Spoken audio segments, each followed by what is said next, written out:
말씀드릴 제목은 세상에 이기지 못할 싸움은 없다. 세 번째 시간입니다.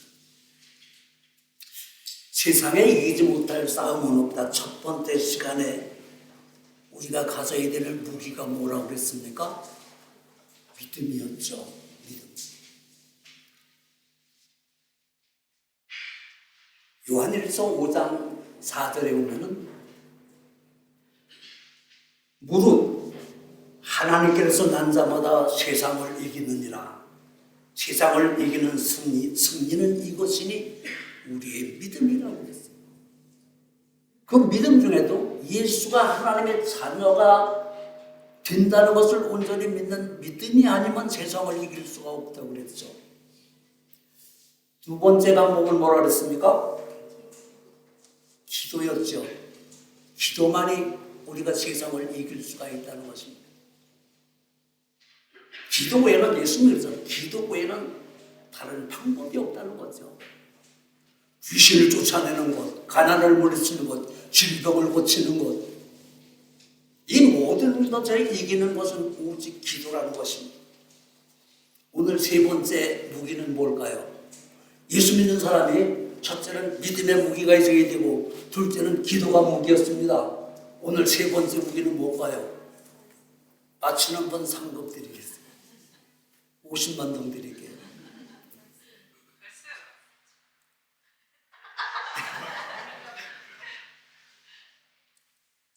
세 번째 무기는요, 지혜죠, 지혜. 믿음이 있습니다. 믿는 사람이 뭘 합니까? 기도하죠. 기도한 사람이 뭘 받습니까? 지혜를 받는 거죠. 이게 없으면 교회 나올 필요가 없는 거예요. 믿음은 하나님께서 도와주시죠. 잘 안 도와주니까 막 하나님 도와달라고 때를 쓰죠. 그럼 하나님 또 주시잖아요. 그때 마지막 받는 것이 뭡니까? 지혜를 받아야 된다는 거예요. 손자병법 중에서 최고의 병법은 싸우지 않고 이기는 거라고 그랬어요. 세상에 싸우지 않고 이기는 방법이 어디 있습니까? 세상에 싸우지 않고 이기는 방법은 전혀 없습니다. 그런데 싸우지 않고 이기는 유일한 방법이 있는데 그 방법이 뭡니까? 바로 이 성경 말씀대로 살게 되면 세상을 이긴다는 거예요. 성경에 보면 이스라엘 백성들이 수없는 전쟁을 합니다. 그 전쟁에 전부 거의 다 이겼습니다. 그런데 이기고 났을 때 그 이스라엘 사람들의 손에는 뭐가 있었습니까? 빈손이었어요. 무기가 없었다는 거예요.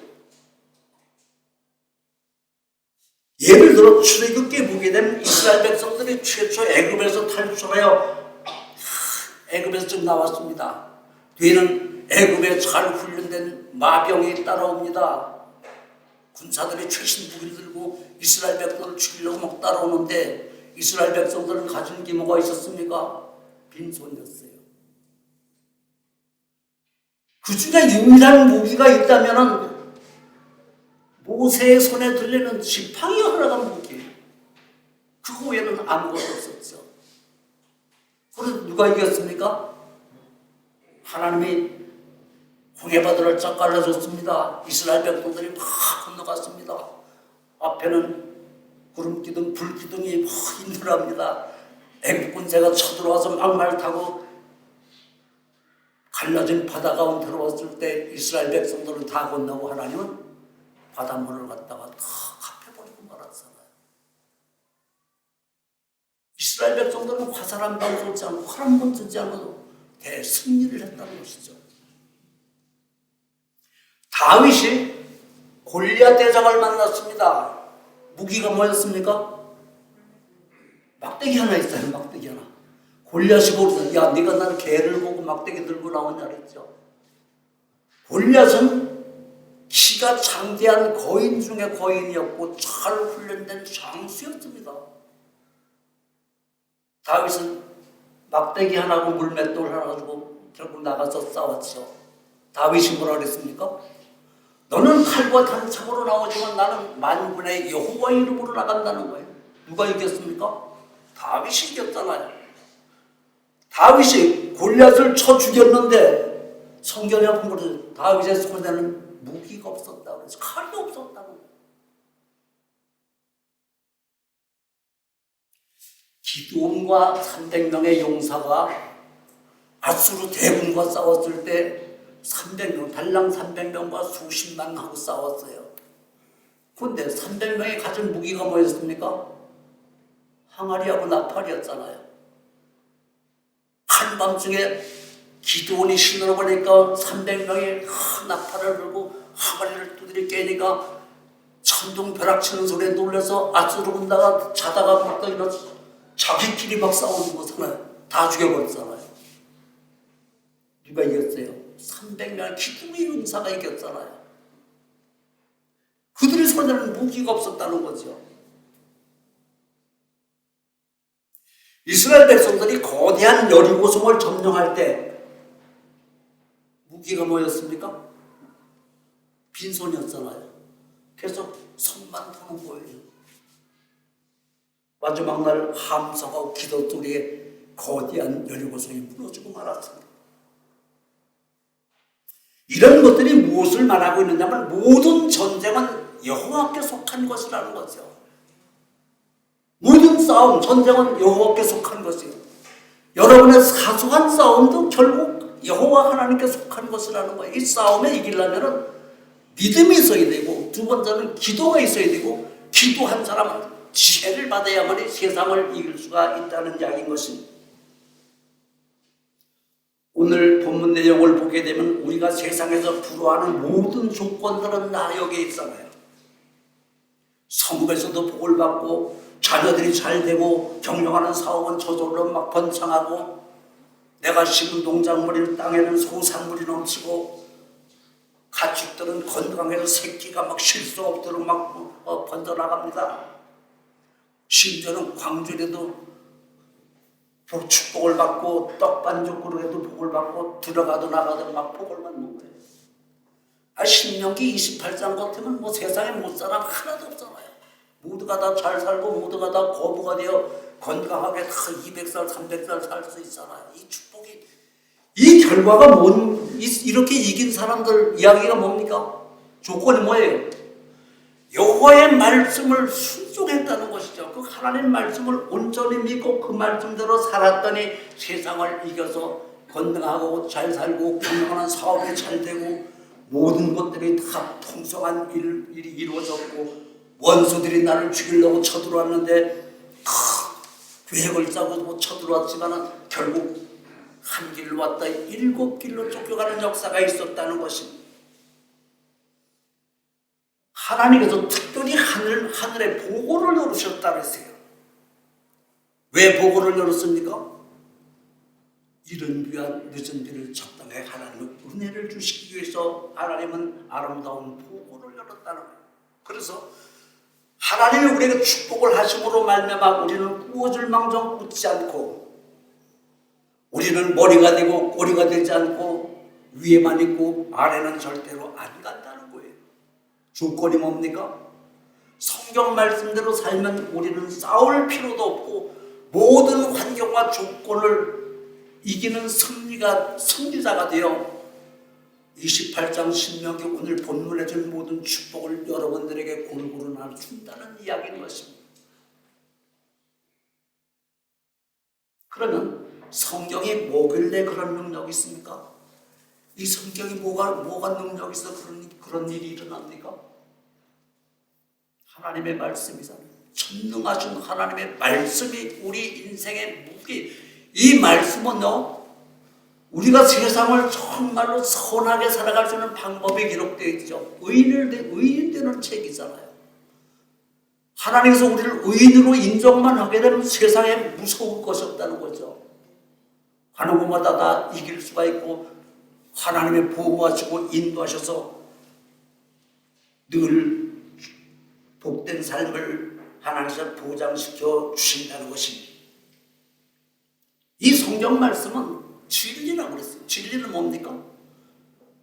인생이 똑바로 살아갈 수 있는 방법인데 변할 수가 없다는 거잖아요. 십계명을 아무리 읽어봐도 수만 년 역사가 앞으로 더 온다 할지라도 20대면 틀렸거나 고칠 필요가 전혀 없는 아주 완전한 율법이라는 거죠. 사람은 그렇게 살아야 된다는 거예요.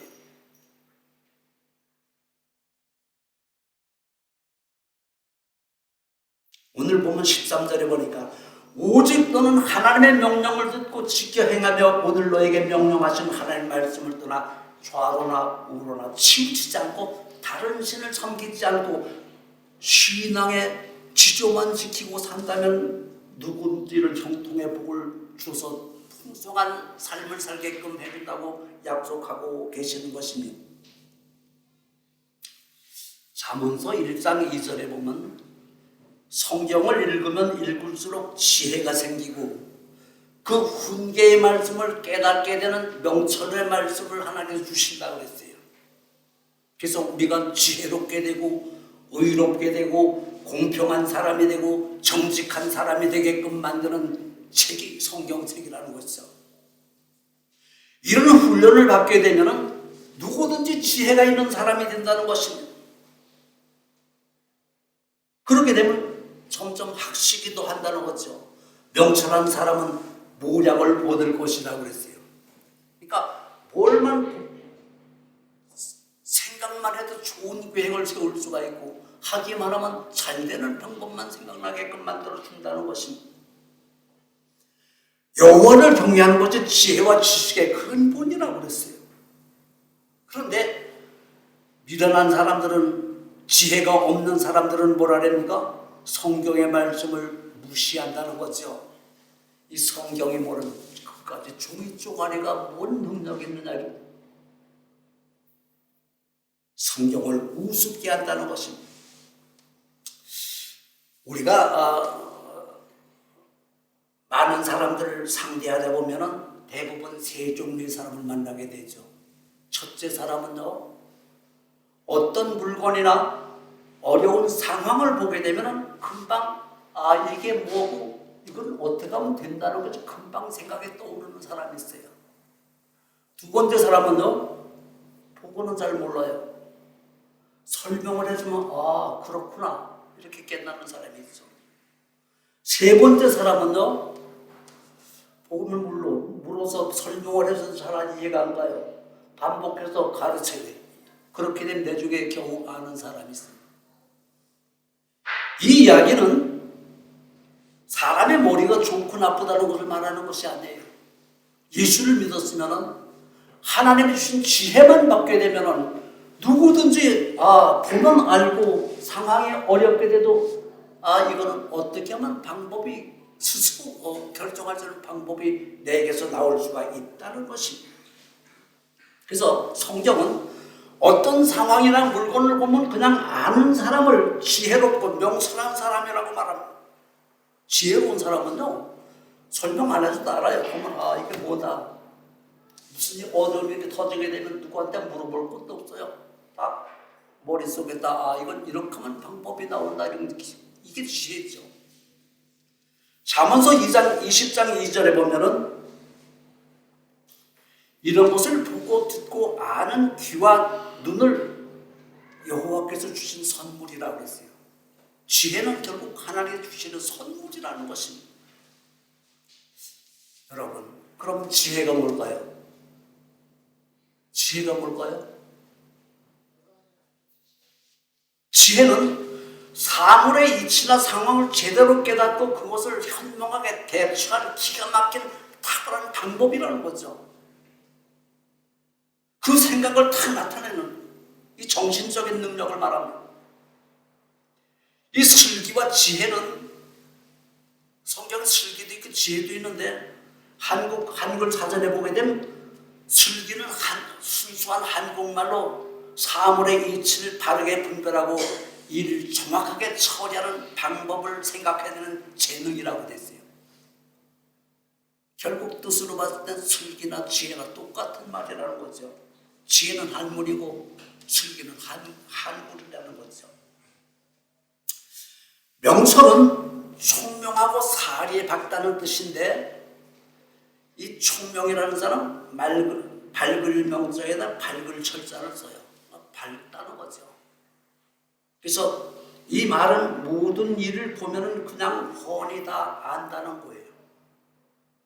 눈이 밝고 머리가 있어가지고 보면 저는 다 알아주는 것이죠. 그래서 우리가 세상에서 모든 일을 잘 아는 사람을 만나면 그 사람 척척 박사에 그러죠. 막히는 데가 없잖아요. 그러니까 모든 것이 다 알아주고 보이니까 그렇게 말을 할 수가 있다는 거죠. 그러면 세상에서 제일 환하게 밝은 것이 뭘까요? 명철이 밝은 거라면 우리는 밝은 데로 가야 되잖아요. 눈이 밝아야 되고 머리가 밝아야 되는데 세상에서 제일 밝은 건 뭐예요? 해죠. 해. 매일 보는 태양이 제일 밝은 것이죠. 그런데 이 태양보다 더 훨씬 밝은 것이 있다는 거죠. 뭘까요? 상궁골까요? 해보다 더 밝은 게 있어요.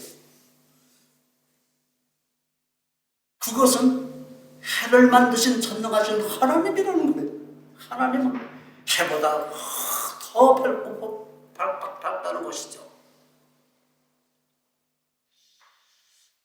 요한복음 1장에 보게 되면은 참빛 곧 세상에 와서 각 사람에게 비친 빛이 예수님이라는 빛이었다는 거예요.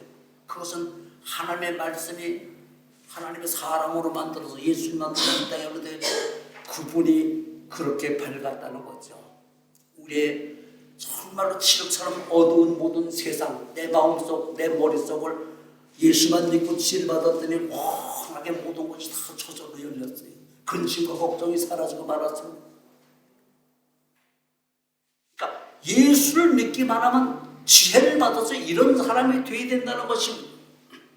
그런데 사람들은 예수님은 우주 말씀을 창조하신 그 말씀이 이 땅에 사람으로 와서 우리에게 빛을 비추는데 많은 사람들은 예수를 영접하지 않았다고 그랬어요. 그런데 예수를 하나님의 아들로 영접하는 사람은 어떻다 그랬습니까? 하나님의 독생자의 영광과 은혜와 진리가 충만한 사람이 된다는 거죠. 이 이야기는 결국 그 밝음이 나에게 와서 나는 지혜로운 사람이 될 수가 있다는 말인 것입니다. 이 말씀은 한마디로 예수님이 이 세상에 억울하고 속상하고 정말 분노로 어둠으로 꽉 차인 사람들이 예수를 믿었더니 그분이 들어와서 내 속을 환하게 모두가 다 눈도 밝게 해주고 머리도 밝게 해주고 가는 곳마다 근심도 걱정도 세상을 다 온통 밝은 세상으로 만들어 주셨다는 것이죠.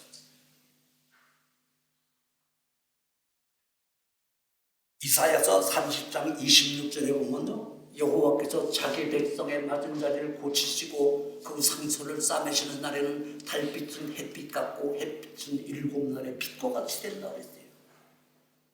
이 말은 뭐냐면요, 달빛은 햇빛보다 더 밝아졌고 햇빛은 7배가 되는, 태양이 7배가 있는 것보다 더 밝은 세상이 있다는 거죠. 이것이 하나님을 믿은 세상이다. 그런 밝은 세상으로 변한다는 것입니다. 여호와 하나님의 말씀의 능력은 찬란한 태양 7배를 합친 것보다 더 밝고 환하다는 것입니다. 결론이 뭡니까? 이렇게 밝고 맑은 전능하신 하나님을 믿고 의지할 때 우리는 그냥 세상을 환하게 볼 수 있는 사람이 된다는 것입니다. 그런 사람이 돼야 된다는 것이죠.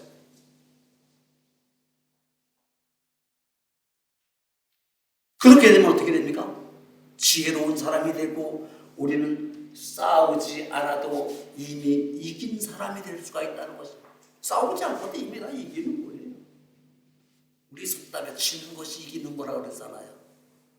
이 말이 내는 처음에는 맨날 뭐가 치는 이기는 거냐는데 살다 보니까 그게 진리더라고요.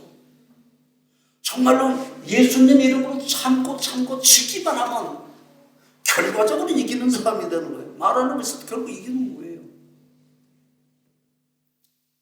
그래서 세상에서 가장 큰 축복은 뭡니까? 지혜를 받는 것이죠. 지혜가 제일 큰 축복이라는 것입니다. 왜 지혜가 제일 큰 축복일까요? 지혜가 뭔데 제일 축복일까요? 지혜 안에는 능력도 있고 권력도 있고 건강도 있고 돈도 있고 재물도 있고 세상을 이길 수 있는 기가 막힌 모든 전술 전법 그 처리가 그 속에 다 있다는 것이죠. 지혜는 황금알을 낳는 거위와 같다는 것입니다. 여러분, 세상에서 가장 지혜 있던 사람이 누굴까요? 그렇죠. 솔로몬이잖아요. 그러면 솔로몬이가 태어날 때부터 지혜로운 사람이었을까요? 아니면 태어난 이후에 지혜로운 사람이 됐을까요?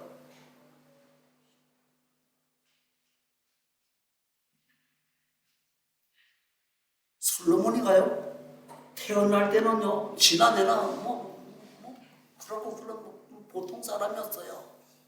그런데 이 솔로몬이가 그런 보통 평범한 사람이었는데 하나님을 온전히 믿고 의지하면서 그가 너무너무 감사해서 하나님께 1000번제를 드렸어요. 1000번제. 그러고 났더니 마지막 날 밤에 꿈속에 탁 하나님한테 가서 솔로몬아, 내가 너 뭘 줄까? 솔로몬이가 황급해서 하나님, 나를 지혜를 주십시오. 나는 어린아이와 같아서 하나님 주신 이 모든 백성을 다스릴 수가 없는데 나에게 지혜를 달라고 말해요. 그러니까 하나님이 솔로몬에게 너무너무 구하는 것이 감사해가지고 과연 지혜만 준 것이 아니라 부귀도 있고 장수도 줬고 원수의 생명도 줬고 모든 걸 다 줘버렸어요. 그래서 솔로몬이는 지혜의 왕이 됐다는 거죠.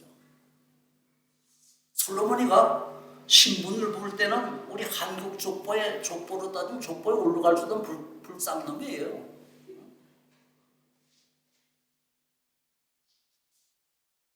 그런데도 어떻게 그런 자가 이 세상에서 가장 지혜롭고 지혜의 왕이라고 말합니까? 하나님을 제대로 섬겼다는 거죠. 1000번제를 드렸어요. 여러분, 1000번제면 날수로 2000번째일까요? 제사수로 1000번일까요? 성경을 자세히 보면 날수가 1000번이 아니에요. 번제수가 1000번이에요. 그 당시에는 아침에도 번제 드리고 저녁에도 번제 드렸어요. 날수로 치면 한 500일 들어갔을 거예요. 솔로몬은 그 번제를 드려마다 좋은 황소를 잡아서 번제로 태워서 하나님께 드렸어요. 그랬더니 하나님께서 솔로몬에게 지혜를 주셔서 그가 지혜로운 사람이 됐다는 거죠. 그런데 여기서 하나 더 특이한 것은요, 성경을 보면 솔로몬이가 하나님 앞에 뭘 구했느냐면 듣는 마음을 달라고 그랬어요. 듣는 마음을, 들을 수 있는 마음을 달라고. 왜 들을 수 있는 마음을 달라고 그랬을까요? 믿음은 들음에서 나고 들음은 예수 그리스도의 말씀으로 말미암아 믿음이 생긴다 그랬잖아요. 그러니까 믿음이 결국 세상을 이긴다는 거죠. 그래서 이 듣는 것은 하나님의 말씀을 끝까지 듣는 사람이 되어야 된다는 거죠. 그리고 솔로몬은 하나님의 말씀만 듣는 것이 아니라 백성들이 억울한 사람들의 사정 얘기를 다 끝까지 들어줬다는 거죠. 그러니까 지혜로운 사람이 될 수가 있었다는 거죠. 참 목사는 못하기가 제일 어려운 것이요. 성도들이 상담을 오게 되면 간단하게 얘기를 하면 좋은데 이 한강을 말하면 저 태백산 골짜기에서부터 흘러물을 가지고 이 한강 가지고 얘기를 이거 하다 보면 막 2시간 3시간 가잖아요. 죽겠잖아요. 그래도 끝까지 잘 들어주면요, 그분들이 가서 그러냐면 목사 그 목사 참 좋아하세요. 근데 경험상 보게 되면 그런 사람들이 다 나한테 얘기하다 문제가 해결돼 버리고 말았어요. 그래서 누구든지 듣는 마음이 지혜로운 사람이라고 해요. 남의 말을 존중히 끝까지 끝까지 듣는 사람 지혜로운 사람이고, 하나님의 말씀을 끝까지 듣는 사람이 지혜로운 사람이라. 그래서 솔로몬의 지혜의 원천은 하나님의 말씀을 끝까지 들었고 억울한 사람들의 모든 말을 경청했을 때 그는 지혜로운 사람이 될 수가 있었다는 것입니다. 솔로몬의 송사를 듣고 분별하는 지혜를 달라고 그랬을 때 하나님은 솔로몬이가 구하지 못했던 부귀, 장수, 원수의 생명, 영광까지 다 공짜로 솔로몬에게 줘버렸어요. 왜 그렇습니까? 지혜만 있으면요, 부귀, 영화 모든 건 다 그 속에 포함되어 있기 때문에. 그럼 기도를 어떻게 해야 됩니까? 하나님 돈 주세요, 건강 주세요, 이런 거 하지 말고 하나님 지혜를 달라고. 진짜 믿음 있는 사람은 지혜 달라고 기도해요. 우리 아들 지혜 주세요. 하나님 나에게도 지혜를 주세요. 여러분 지혜만 받으면 경영하는 사업장은 저절로 잘 되게끔 되어 있습니다.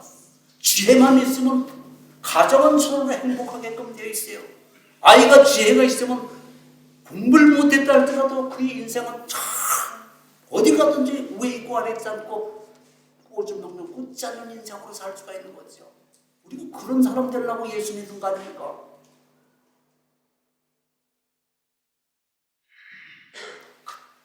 그래서 솔로몬은 부귀 영화를 누리는 정말로 지혜의 왕으로서 가는 곳마다 풍성한 은혜를 넘치는 그런 삶을 살 수가 있었다는 것입니다. 그러면 지혜는 어떤 사람이 받습니까? 믿음이 좋은 사람이 받죠. 기도를 많이 한 사람이 받습니다. 믿음이 좋은 사람은 저절로 기도하게 돼 있어요. 기도를 한 사람은 뭘 받습니까? 지혜를 받죠. 그래서 믿음, 기도, 지혜 이거 세 가지만 끝나잖아요. 그럼 천국은 뭐 틀림없이 갈 거고 이 땅에서도 항상 위에 있고 아래 있지 않고 오늘 본문의 모든 말씀대로 우리는 정말 근사한 인생을 살 수가 있게 되는 것입니다. 이 지혜는요 하나님이 주신 선물이라고 그러세요. 야고보서 1장 5절에 보면 너희 중에 누구든지 지혜가 부족하거든 끊임없이 모든 걸 후하게 주시고 우리를 정말로 채워주기를 애쓰시는 하나님을 믿기만 하면 하나님은 우리에게 지혜를 주신다 그랬어요. 그래서 우리는 기도할 때 지혜만 달라고 기도하게 되면 모든 것을 다 얻을 수 있는 사람이 될 수가 있는 것입니다. 야고보서 3장 17절에 보면 오직 위로부터 받은 하나님이 주신 지혜는 첫째 성결하고 다음에는 화평하고 관용하고 양순하고 긍휼한 열매가 가득하고 편덕과 거짓이 없는 것이 지혜라고 그랬어요. 지혜를 가진다는 것은요 지식을 일상생활에 적절하게 사용할 수 있는 능력을 받는 것이죠. 아무리 머리가 좋고 공부를 잘했다 할지라도 배운 것이 많았다 하더라도 그것을 지식을 생활에 적용하지 못한다면 다 헛것이죠. 지혜만 받게 되면 이것을 다 적절하게 잘 사용할 수 있는 사람이 될 수가 있다는 거죠. 만나는 사람마다 이야기를 정말로 잘할 수가 있고 요소마다 적절하게 그 사람들을 배치해서 경영 사업을 잘 번성하게 하는 것도 지혜로운 사장님의 필수 조건이라는 것입니다. 잠언서 1장 1절에 보면요 다윗의 아들 이스라엘 왕 솔로몬의 잠언이라고 그랬어요. 여러분 잠언이 뭘까요? 잠언이 뭔가요? 맨날 잠언서를 많이 읽는데 잠언이 뭔가요? 잠언을 한문으로 설명하라면요 바늘잡자예요, 말씀함자예요. 잠언을 읽으면요 그 말씀이 바늘처럼 내 양심을 찔른다는 거예요. 그래서 내가 새로운 사람으로 바뀌는 거죠. 지혜로운 사람, 미련한 사람에서 지혜로운 사람으로 바뀌는 겁니다.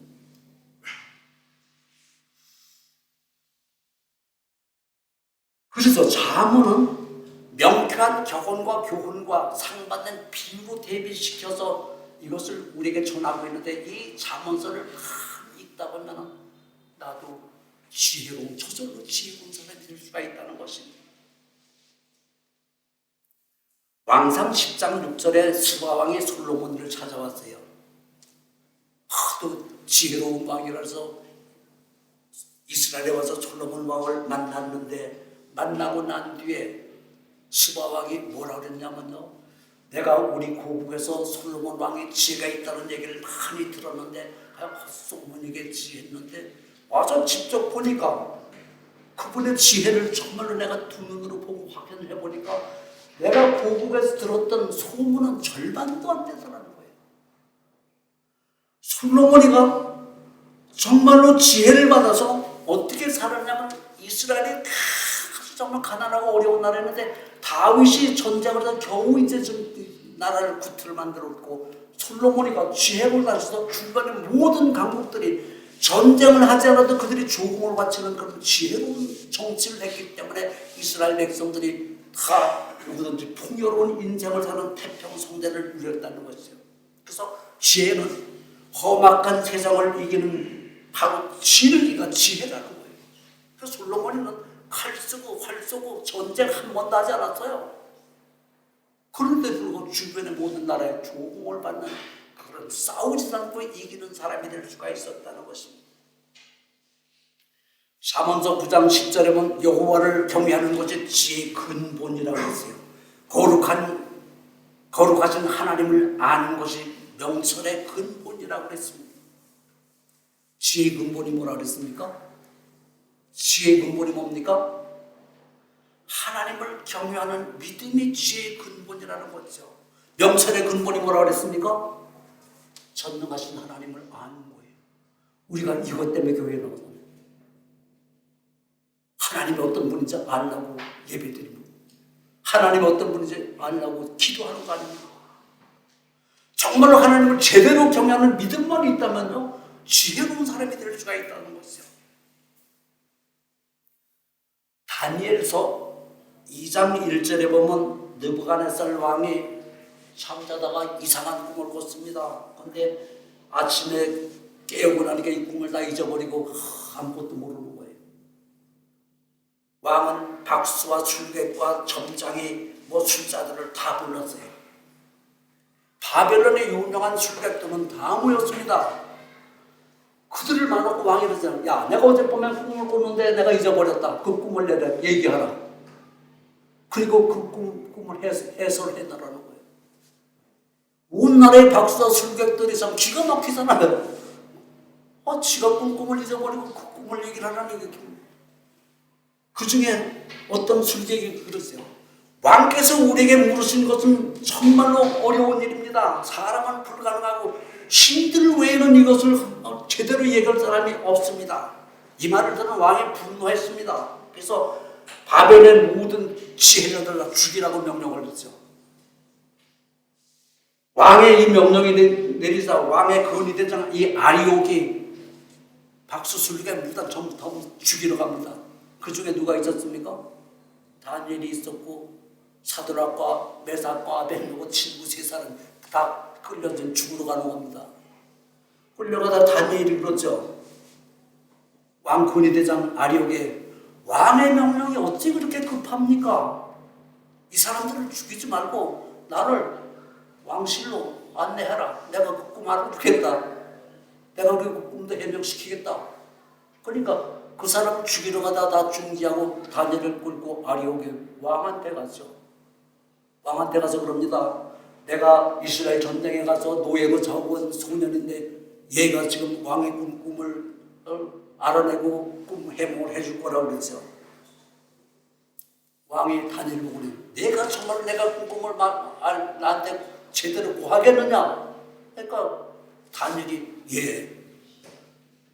나는 그 꿈을 분명히 말씀드리고 꿈의 해명까지 해드리겠습니다. 그런데 나에게 시간을 주십시오. 그래서 시간을 얻고 돌아와서 자기의 친구 사드락과 메삭과 아벤노고의 사실 얘기를 하고 야 지금부터 특별히 기도하자고 4명이 붙들고 막 기도하죠. 하나님 우리를 불쌍히 여겨 이 죽음에서 살게 했는데 왕의 꿈이 뭔지 가르쳐달라고 막 기도를 했습니다. 한밤중에 환상으로 그 꿈을 다 보여주잖아요. 다니엘이 그 다음날 왕을 만나가지고 이야기를 합니다. 왕의 꿈은 큰 신상을 보았는데 그 신상에 왕 앞에 섰는데 그 신상이 너무 크고 광채가 찬란해서 너무너무 심히 두려웠는데 그 우상의 머리는 순굽이고 가슴은 은이고 넓적다리는 노시고 다리는 흙과 철로 되어 있다. 그 꿈 얘기를 때니 무릎을 탁 치면서 바로 그 꿈이라는 거죠. 꿈 해석도 다 해줬습니다. 느부갓네살 왕이 이렇게 말합니다. 자기의 꿈과 모든 해석을 듣고 난 다음에 다니엘의 지혜와 총명이 바벨론의 온 박수와 절벽과 모든 것들을 합친 것보다 10배는 더 지혜로운 사람이라고 했어요. 그리고 이스라엘에서 잡아왔던 포로 노예를 바벨론을 다스리는 총리 대신으로 만들어 총리가 된 다니엘은 자기 친구 사드락과 메삭 이스라엘 사람보다 도주사로 만들어놓은 사람이에요. 정말로 이스라엘 포로 잡혔던 아주 형편없는 그런 노예로 와 있는 그들에게 하나님의 지혜를 주신 분은 바벨론 제국을 다스리는 능력 있는 지도자가 되게 만들어 주셨다는 거죠.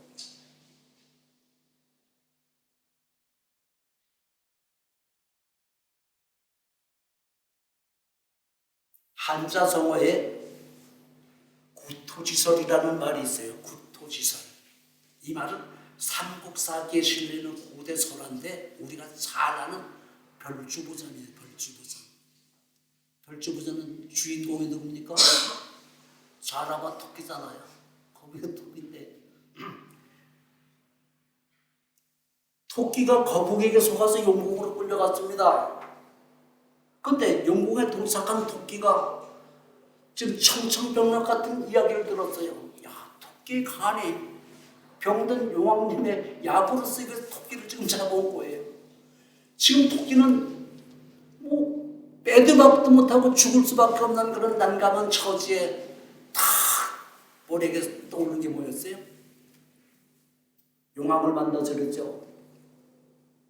용왕님이 말씀한 것처럼 토끼에 가는 병든 사람의 특효약입니다. 그래서 우리 토끼는 간을 빼서 깊은 산속 옥날점 숨속에 갖다 아무도 모르게 숨겨놨기 때문에 진작 이런 얘기를 했으면 그 간을 가져오는데 과연 와보니까 지금 간이 필요하다니 천상 우리는 다시 가서 그 간을 가져와야 됩니다. 나를 지금 잡아봤자 내 속에 간이 없기 때문에 과연 그리고 그 용왕이 그 얘기를 듣고 갈등을 하잖아. 이게 진짜인가 거짓인가? 이 토끼를 죽여봤자 간이 없으면 과연 생존이고. 그래서 다시 토끼를 내보내서 간을 가져오라고 그랬죠. 이 이야기가 결국 죽을 수밖에 없는 호구 안에 있다 할지라도 재치 있는 지혜로운 말로 위기를 얼마든지 모면할 수가 있다는 거죠. 이처럼 누구나 지혜가 있으면 자신의 생명을 위기에서 구할 뿐만 아니라 경영하는 사업장이 망했다 할지라도 오히려 30배, 60배, 100배보다 번창시킬 수 있는 능력도 그 속에 있고 여러분이 병들어서 가난하고 정말 이런 가운데 지혜만 갖는다면 얼마든지 인생을 역전시켜 하나님 앞에 근사한 인생을 사는 그런 역사가 이루어질 수가 있다는 것입니다. 지혜는 어떻게 받습니까? 야고보서 1장 5절에 너희 중에 누구든지 지혜가 부족하거든 사람들에게 구히 주시고 꾸짖지 않는 전능하신 하나님께 구하라고 했어요. 그러면 누구든지 지혜를 주신다는 것입니다. 한 주간도 세상 나가 사실 때 솔로몬과 다니엘처럼 지혜로운 지혜를 받아서 세상을 이기는 여러분 되시길 예수님 이름으로 축원드립니다. 자비롭고 거룩하신 우리 아버지 하나님, 오늘 말씀 속에 참된 진리를 깨닫고 정말로 지혜를 사모하여 하나님께 주신 지혜로 세상을 이길 수 있는 능력 있는 성도가 되게 해 주옵소서. 예수님 이름으로 기도드리옵나이다. 아멘.